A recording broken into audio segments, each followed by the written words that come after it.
पोचेल आणि ते गरीब विद्यार्थ्यांना देता येईल अशा भावनेने त्यांनी तो उपक्रम सुरू केला. अतिशय चांगल्या प्रकारे त्यांना त्याचा प्रतिसाद मिळत आहे. त्यांनी आणि खेडेगावात जाऊन खेडेगावात जाऊन स्लम एरियात जाऊन झोपडपट्टीत जाऊन त्या वयाचं त्यांनी वाटप केलेले अतिशय स्तुत्य असा त्यांचा उपक्रम आहे. तरी पण त्यांना आज या ठिकाणी ते आता जेव्हा पण संख्येमध्ये ते नवीनच अध्यक्ष झालेले जात होते ते अध्यक्ष झालेले जातात. तर त्याचे जोरदार टाळ्याने आपण स्वागत करूया. आणि त्यांना असं वाटलं की या पूर्वीच्या दिवशी आपण एक 5 मिनिटं थोडंसं त्यांना काही सांगायचं मला पण नेमकं माहिती नाही. तर मी त्यांना विनंती करतो की त्यांनी या ठिकाणी आपले विचार मांडावे.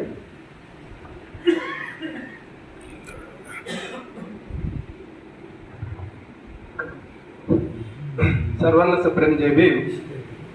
महाकारुणिक तथागत भगवान गौतम बुद्ध, बोधिसत्व परमपूज्य डॉक्टर बाबासाहेब आंबेडकर, सर्व महामानव सर्व महामातांना प्रथमतः त्रिवार वंदन.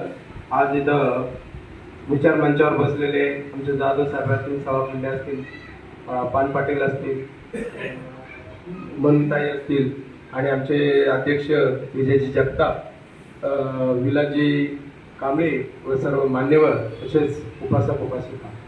आज खरोखरच आनंदाचा दिवस असा आहे की बघा आपण आत्ताच बौद्ध राष्ट्रांचा विषय चालला होता. बौद्ध राष्ट्र श्रीलंका असेल, म्यानमार असेल, आपला भारत हिंदू राष्ट्रामध्ये चालतो. भारतामध्ये आता आपल्या पिंपरी चिंचवडमध्ये महाराष्ट्रामध्ये सगळीकडं होळीचा चालू असताना सगळीकडे होळी जळत असताना पण आपल्या माता भगिनी येऊन विहारात आल्यात आणि विहारामध्ये वंदना करतात. ते वंदना